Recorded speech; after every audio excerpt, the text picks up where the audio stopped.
Graça e paz, queridos. Deus abençoe você, sua vida, sua família. Este amigo que vos fala, pastor Sérgio Santos. Estamos aqui de volta com o nosso canal A Luz das Escrituras.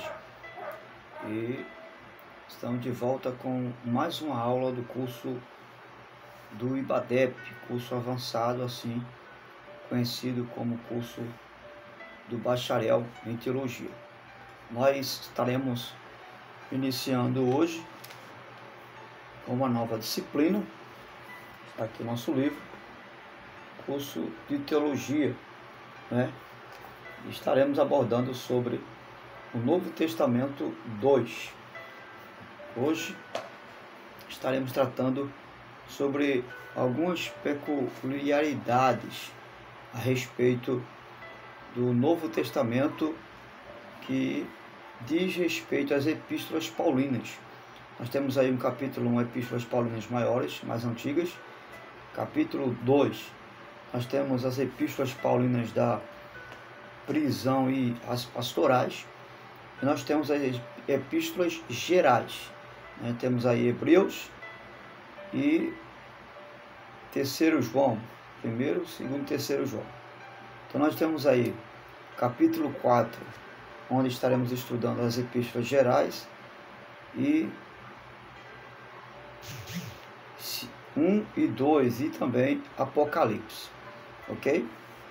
Então, a partir daqui, nós estaremos estudando essa disciplina Novo Testamento 2, e muita valia para a nossa aprendizagem. Então, a princípio, queremos dizer a você que o propósito deste livro, ou de mais uma disciplina, é justamente ajudar os estudantes de teologia de modo assim especial, como todos os irmãos que têm o desejo de conhecer ou de crescer na graça do conhecimento do seu Jesus, para que conheçam melhor, para que conheçam de forma mais abrangente, de forma mais específica, o conteúdo da palavra de Deus, e possam viver, possam viver assim com um conhecimento melhor, um conteúdo da palavra de Deus, e que vivam uma vida mais santificada, uma vida mais resgrada à palavra de Deus, na graça e no conhecimento do Senhor Jesus. Então, a princípio, o Novo Testamento, como nós assim conhecemos, tendo como pressuposto os 4 evangelhos, Mateus, Marcos, Lucas e João, é um livro do cristão por excelência. Para muitos, porém, ele é desconhecido. Não são todas as pessoas que têm um conhecimento do Novo Testamento. E nós precisamos desenterrar, vamos dizer assim, desenterrar as riquezas dessa mina de ouro, que podemos chamar mina de ouro, porque existem muitos tesouros escondidos no Novo Testamento, e colocar essa mina de ouro nas mãos de pessoas que amam Jesus, como você, como nós, que deseja ardentemente conhecer a palavra de Deus. Então, por certo, nunca chegaremos a de fato extrair toda a porção, ou pelo menos a última porção dessa mina espiritual, dessa mina que podemos chamar mina celestial. Mas sempre haverá algo a conhecer por trás dessa revelação que já existe nas Escrituras. Nós precisamos, enquanto pudermos, extrair o máximo delas. O que mais, enquanto nós pudermos, nós devemos extrair o máximo deste livro que é o Novo Testamento. Então, para compreender o Novo Testamento, né, onde nós vamos trazer assim uma breve informação introdutória, né, vamos dizer assim, sobre o Novo Testamento. Então, para compreender, tendo em vista que nós estaremos estudando as epístolas do apóstolo Paulo, as epístolas da prisão e pastorais, as epístolas gerais, né, enfim. Para termos a compreensão melhor, é muito importante nós entendermos que antes do Novo Testamento surgir, houve um período de 400 anos, que é aquele período que a gente chama de período interbíblico ou intertestamentário, né? Então, isso é muito imprescindível, eu e você conhecermos. Por quê? Porque vai se trazer informações muito precisas que antecedem a chegada do Novo Testamento. Então, esse período de 400 anos, que alguns chamam de período do silêncio, né? Onde Deus silenciou, mas na verdade Deus fala até mesmo no silêncio, né? As circunstâncias revelam sempre o agir e o domínio de Deus, mesmo sem Ele falar, verbalmente falando.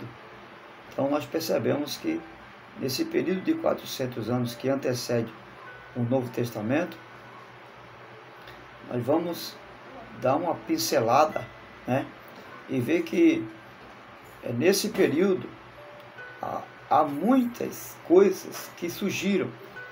Existem muitos acontecimentos que antecederam o Novo Testamento. Por exemplo, o manuscrito do Novo Testamento, né, o idioma do Novo Testamento, a divisão por capítulos do Novo Testamento, verdade? Que, abrindo aqui um parêntese, foi coisas que Deus não mandou. Deus não mandou dividir o Novo Testamento em capítulos. Deus não mandou dividir em textos por texto. Isso aí são coisas do homem, né? Para melhor nós compreendermos o Novo Testamento. Então, nesse sentido, há coisas, podemos chamar assim, há coisas na Bíblia que não foi Deus que estabeleceu. Exemplo da sua formatação, né? São ideias e foram métodos usados pelos homens para que hoje eu e você pudesse compreender melhor, sistematicamente falando, né, a leitura bíblica. Agora, claro, isso não tirou a essência, a inspiração, isso não tirou a revelação de Deus à luz do Novo Testamento, ok? Então, nós temos aí antes da chegada do Novo Testamento, nós temos os seus manuscritos, né? Nós temos aí a divisão em capítulos, em versículos, né? Nós temos aí os evangelhos, né? Mateus, Marcos, Lucas e João. Nós temos também Atos Apóstolos, que é o livro histórico, né? Isso vai ser trabalhado também. Nós temos aí livros sinóticos também. Os livros sinóticos antecederam o Novo Testamento e foram livros, ou melhor, antecederam sim o Novo Testamento, né? Porque foram livros dentro de muitos outros selecionados para compor o Evangelho, né? Que nós falamos aí os 4 Evangelhos, ok? E dentro desses muitos outros livros, né, no período interbíblico, houve a canonização, né? E por que os livros sinóticos surgiram entre eles? Porque são os livros semelhantes, tanto Mateus, Marcos, Lucas e João, eles narram a história do nascimento, da vida, da morte, ressurreição e assunção do Senhor Jesus, ok? Então nós temos aí muitos outros problemas ligados à canonização do Novo Testamento, ok? E aí nós vamos ver também a conhecida história, né, da vida dos apóstolos, né, que foram narradas em meio a essa canonização, que é um período do quarto século, né, 400 anos, né, no quarto século. Esse período veio aí trazendo o surgimento e o estabelecimento do cânon do Novo Testamento, né? Do Evangelho do nosso Senhor e Salvador Jesus Cristo, ok? Então nós vamos também aí nesse período ter a canonização das epístolas, né, do apóstolo Paulo, tanto quanto as outras epístolas que surgiram, né? E por fim, Apocalipse. Nós já achamos o Apocalipse sob a forma simbólica, que é um assunto que vai ser estudado também, né, nessa lição do Novo Testamento 2, né, e que traz grandiosas visões, né. O Apocalipse vai trazer uma linguagem figurada, simbólica, né, a predição assim, inflamável de como o reino de Deus ele haverá de se tornar uma realidade sobre a terra, e por ocasião do milênio, que vai haver o milênio, e em seguida o Senhor Jesus restaurará, né, como diz a Escritura, céus e a terra, okay? Devolvendo assim paraíso aos remidos, né, pelo preço do seu sangue. E aí encerra, né, de modo glorioso, com imenso drama, podemos chamar assim, da criação, do plano traçado pelo Deus Pai, né? Então, é nesse aspecto que nós vamos estar trabalhando, né? E aí nós temos aí alguns apêndices que podemos chamar de divisão dos estudos paulinos, né? Nós temos aí que vão, é claro, fazer harmonia, né, aos ensinamentos dos evangelhos, né? Porque as epístolas de Paulo, eles trazem uma harmonia com os ensinamentos do Senhor Jesus, tanto quanto dos outros apóstolos também. E essa foi uma das razões pelas quais a mensagem do apóstolo Paulo foi aceita, porque ela tinha harmonia com os ensinos dos evangelhos, né, no caso de Mateus, Marcos, Lucas e João. E escreveu com base em seu próprio plano e propósito, fazendo assim comparações, né, umas comparações que vinha satisfazer, que vinha harmonizar com aquilo que já havia sido revelado na vida dos apóstolos pelo Senhor Jesus. Haja vista que você sabe que o apóstolo Paulo veio muito depois, né, depois do ministério dos apóstolos que andaram com Jesus. Paulo veio depois, e ele mesmo vai dizer que ele chegou como se fosse um aborto, né?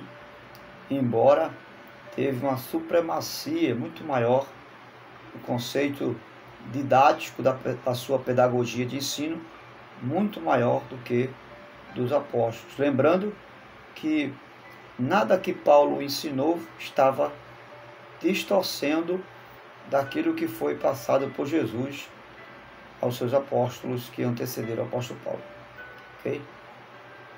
E aí, dentro dessa premissa do livro ou das epístolas do apóstolo Paulo, nós teremos aí 13 epístolas e vamos estudar, né, sua vida, a vida do apóstolo Paulo, que é algo muito fundamental, né, para o entendimento da teologia do Novo Testamento. Além disso, suas epístolas surgiram devido às controvérsias suscitadas pelo movimento gnóstico. Isso aí é bom perceber que as epístolas do apóstolo Paulo, elas tinham algumas características. E uma das características era justamente o fato de terem surgido alguns ensinamentos gnósticos da sua época. Okay?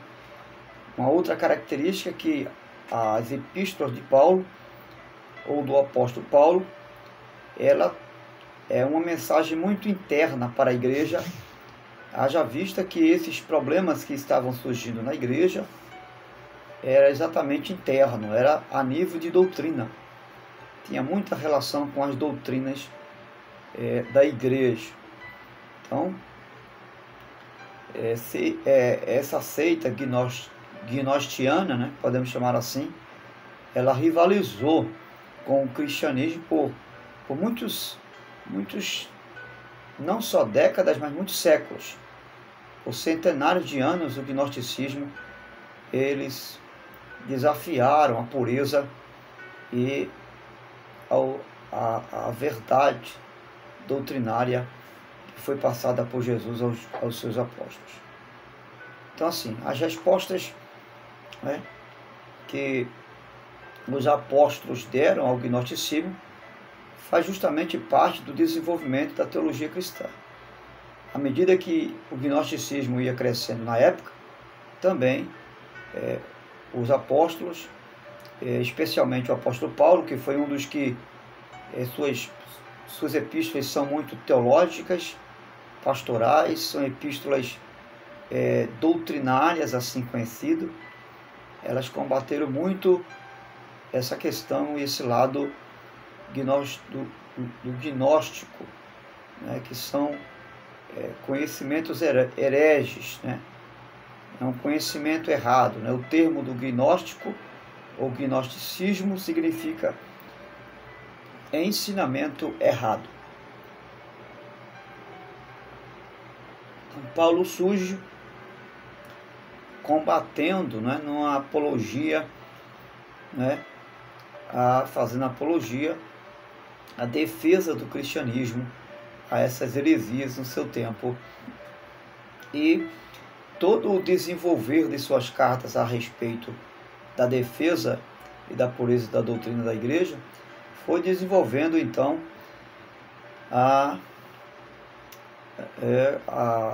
o surgimento, né, a grandeza, e foi se desencadeando, por sua vez,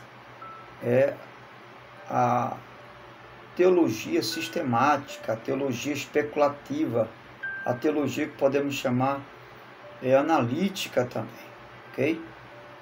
Então, nesse sentido, a teologia cristã, ela se tornou uma ferramenta muito importante para os dias atuais, né, para os líderes, para os pastores, diante do ressurgimento das ideias gnósticas que até o dia de hoje, até os dias atuais, essas informações hereges surgem nos nossos dias. Então, existem muitos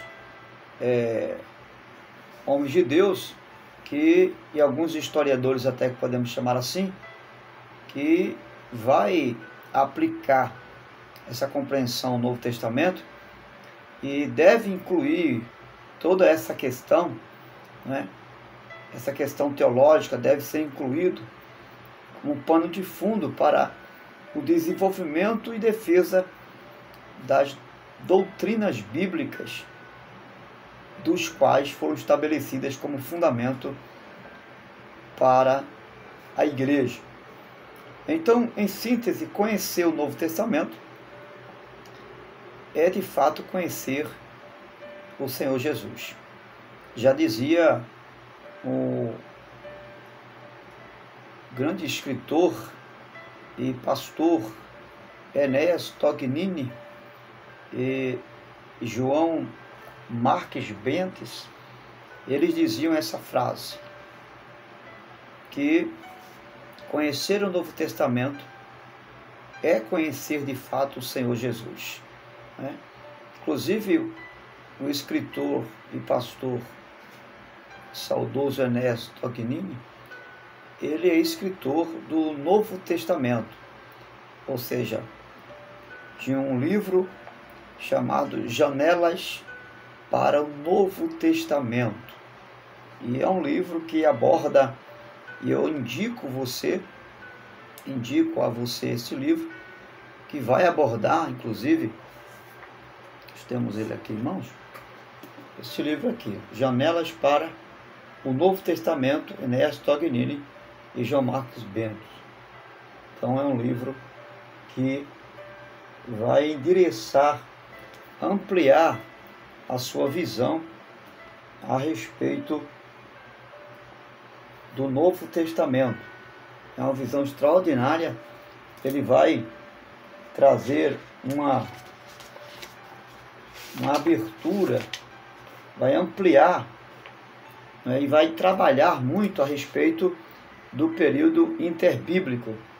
Só para você ter uma ideia, ele vai falar sobre o período interbíblico, a formação do cânon do Novo Testamento, os manuscritos do Novo Testamento, o idioma do Novo Testamento, a divisão em capítulos e versículos, né, prós e contras. Nós temos aí a segunda parte, os evangelhos, Atos e Apóstolos. Nós temos os problemas sinóticos, Mateus, Marcos, Lucas, os 4 evangelhos e Atos. Nós vemos as epístolas e Apocalipse, a respeito da cronologia das epístolas paulinas, Romanos, enfim.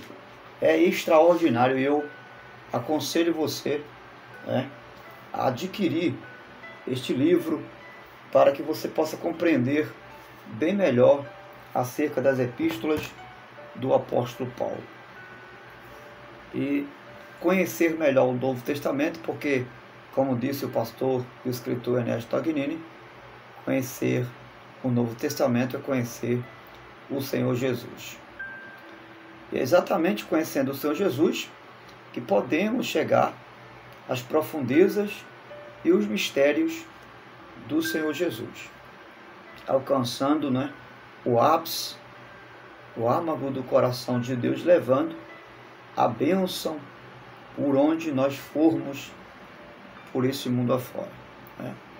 E aí nós podemos ter essa certeza do que estaremos vivenciando e sendo o rio de água viva, a água da vida que corre para, né, levando a bênção por onde a gente passar, né?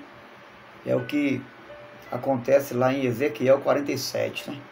Aquele rio que brota do trono de Deus, e que na visão de profeta Ezequiel, ele vê que o rio, por onde vai passando por lugares secos e desertos, mas por onde vai passando a água, vai dando vida, né? Tudo aquilo que está morto passa a ter vida. O rio salgado passa a ser doce. Aqueles lugares sem vida passa a ter vida, né? Essa é a visão. E aí nós estaremos vivendo o que o profeta Oséias, capítulo 6, versículo 3, vai dizer: conhecemos e prossigamos a conhecer o Senhor, como a alvo a sua vinda é certa, né? Ele descerá sobre nós como a chuva seródia que rega a terra. E aí a palavra de Deus vai completar, porque ela é, Hebreus 4:12, né? Vai dizer que ela é viva e eficaz, penetra o mais íntimo do nosso coração, afastando o pecado, né? golpeando com a espada do espírito Satanás e nos conduz em carros de triunfo. Glória a Deus. Esse é o nosso alvo supremo, que a palavra de Deus, que ao estudar, não é, a sua palavra, à luz de um conhecimento preciso, bíblico, não só de um conhecimento teológico sistematizado, mas bíblico, porque nenhum conhecimento tem valor se não tiver o respaldo da palavra de Deus, das Escrituras. Guarde isso. Todo conhecimento só tem a sua validade se tiver como respaldo a palavra de Deus. Ok? E nesse sentido, que a palavra possa gerar em nós essa graça e a graça da verdade, né? Para que possamos nos desprender e dar vazão para alcançar a plenitude desse conhecimento, que é o conhecimento do nosso Senhor e Salvador Jesus Cristo. Agora, algo muito importante que eu e você precisamos entender. Foi falado no início, como uma parte introdutória, que para nós entendermos o Novo Testamento, o que chamamos os evangelhos, né? E especificamente as epístolas paulinas, que vai trabalhar 13 epístolas, tendo algumas cartas e outras epístolas, nós vamos precisar entender o período interbíblico que antecedeu a chegada do Novo Testamento. Então, entender o período interbíblico, esse período de 400 anos, ele é imprescindível para compreender o Novo Testamento. Então, para nós entendermos de forma adequada o Novo Testamento, precisamos conhecer, antes de tudo, o período interbíblico, que é esse período que nós acabamos de falar, de 400 anos. Então, esse nome designa um período de 400 anos, como acabamos de falar, que vai do profeta Malaquias ao Evangelho segundo escreveu Mateus. Ok? O período interbíblico vai do profeta Malaquias, que é o último profeta do Antigo Testamento, né? O último profeta do Antigo Testamento, e que vai até o Evangelho segundo Mateus. Também poderíamos chamar de período intertestamentário, período interbíblico ou período intertestamentário, ok? Esses são as duas facetas desses 400 anos, que chamamos assim do silêncio de Deus, né? do Antigo ao Novo Testamento. Então, nesse período de 400 anos de silêncio que podemos chamar de silêncio divino, porque estamos aderindo o silêncio à pessoa de Deus. Então, podemos chamar de silêncio divino, ok? Então, o mundo se viu nesse período de 400 anos em uma quantidade imensa de novos acontecimentos. Então, o que é que a gente vai observar? Que durante a chegada do Novo Testamento, o mundo, nesse período de 400 anos, viveu muitos novos acontecimentos. Por exemplo, houve impérios que surgiram antes mesmo da chegada de Jesus. Grandes impérios surgiram, outros que também com o tempo desapareceram. Reis se ergueram, reis se desestruturaram, né? Enfim, muitos acontecimentos e impérios antes da chegada de Jesus, ou melhor, antes da chegada do Novo Testamento, surgiu, né? nesse período de 400 anos. Partidos políticos surgiram, novos idiomas, novas línguas, a exemplo da conquista de Alexandre o Grande, que foi um dos responsáveis, contribuiu muito para estabelecer a fala grega na Macedônia, enfim, toda a região da Grécia Antiga. Então surgiram muitos acontecimentos nesse período de 400 anos. Então essas inovações, que podemos chamar de inovações porque foram coisas novas que surgiram nesse período, inclusive práticas religiosas também, surgiram muitas práticas religiosas que foram impostas até mesmo pelo próprio povo judeu, Pelo próprio povo judeu surgiu essas práticas religiosas. Então,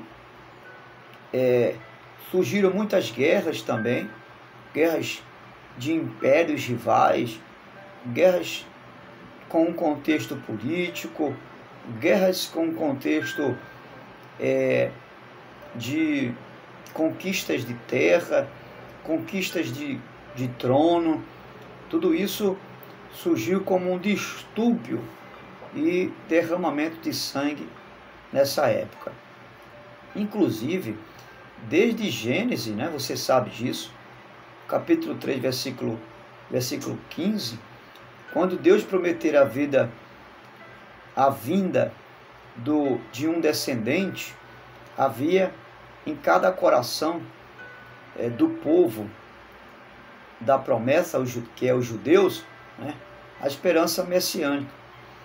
E é nesse suspiro pelo Messias, nessa espera pelo Messias, que era o Redentor, essa esperança se revitalizava à medida que surgiam as guerras e os conflitos, porque o desejo do povo judeu era que houvesse paz, e diante da promessa que Deus havia feito, essa paz só surgiria com a chegada do Messias. Então isso recrudescia a perseguição, e o povo de Deus era apertado cada dia mais pelos sofrimentos. Haja vista que o povo judeu, eles não tinham, nesse período, eles não eram ainda independentes. Quando foram subjugados pelo Império Romano, embora o Império Romano foi um império que muito colaborou com um preparamento do Messias, não só para a chegada do Messias, mas para a pregação do Evangelho no contexto das missões mundiais. Israel ainda era subjugado pelo Império Romano. Então, nesse período, e isso que eu estou falando, essa forma de preparação, a exemplo de construção de estradas, a chegada do idioma grego, a preparação do povo judeu religiosamente falando, até mesmo politicamente falando, foi uma preparação de Deus para a chegada do Messias. Deus estava por trás de tudo isso, preparando a chegada do Messias, para o povo eleito. Então, o Filho de Deus não veio antes e nem depois. Entendendo isso, a gente vai ver que Jesus não veio antes e nem depois do tempo marcado pelo relógio de Deus. Veio na hora certa. E isso nós podemos ver em Gálatas 4:4, que foi nesse tempo, vindo porém a plenitude dos tempos, veio Jesus. O Verbo se fez carne, como está escrito no Evangelho segundo escreveu João, capítulo 1, versículo 14. Então, quando ele chegou, encontrou o mundo, o cenário, geograficamente falando, preparado para realizar o seu ministério. com base no qual foi propagado o seu evangelho, e o evangelho de vida e de salvação. E aqui nós vamos destacar alguns fatos relacionados ao Novo Testamento, explicando ou explicados nesse período, fazendo assim já um resumo daquilo que precisamos entender como algo que antecede ou como um período interbíblico ou neotestamentário, né? Melhor assim podemos chamar. O período de 400 anos. Então, nesse período surgiu a dominação dos romanos sobre os judeus, ou seja, o subjugamento, né, dos romanos sobre os judeus. Surgiu também a dinastia de Herodes o Grande, né, assim conhecido na época. Surgiu também nesse período a origem dos principais partidos religiosos, políticos entre os judeus e os escribas, fariseus, saduceus, zelotes e herodianos. Inclusive, uma das classes maiores desses religiosos que citamos aqui agora eram os fariseus e os saduceus. Havia muitas outras classes religiosas, mas os maiores desses que marcaram a época de Jesus foi os saduceus e os fariseus. Eram as duas classes religiosas maiores. Os saduceus eram os que davam importância à formalidade do culto. Eram eles que preparavam o templo, o culto em si, a liturgia do culto. E eles tinham esse tipo de formalidade. Cuidavam dos critérios do culto. Embora também não acreditassem naquilo que os fariseus acreditavam. Era uma classe religiosa muito pessimista com respeito àquilo que os fariseus acreditavam, que é o que na maioria nós também acreditamos, embora não somos fariseus, tá? É bom entender isso aqui. Então os fariseus acreditavam na existência de anjo, os fariseus acreditavam na ressurreição dos mortos, os fariseus acreditavam na vida eterna.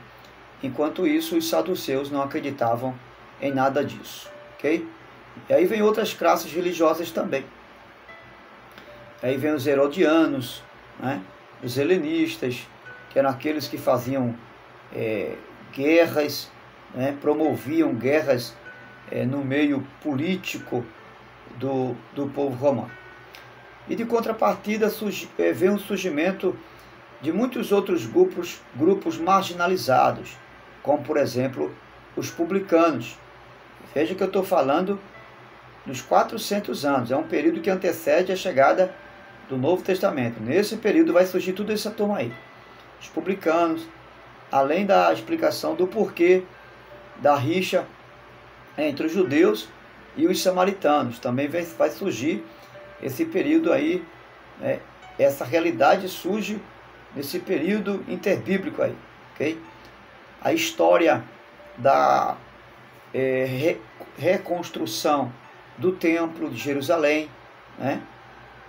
A principal instituição, que era na época a principal instituição judaica, além do aparecimento de outras duas instituições, que era a sinagoga e o sinédrio.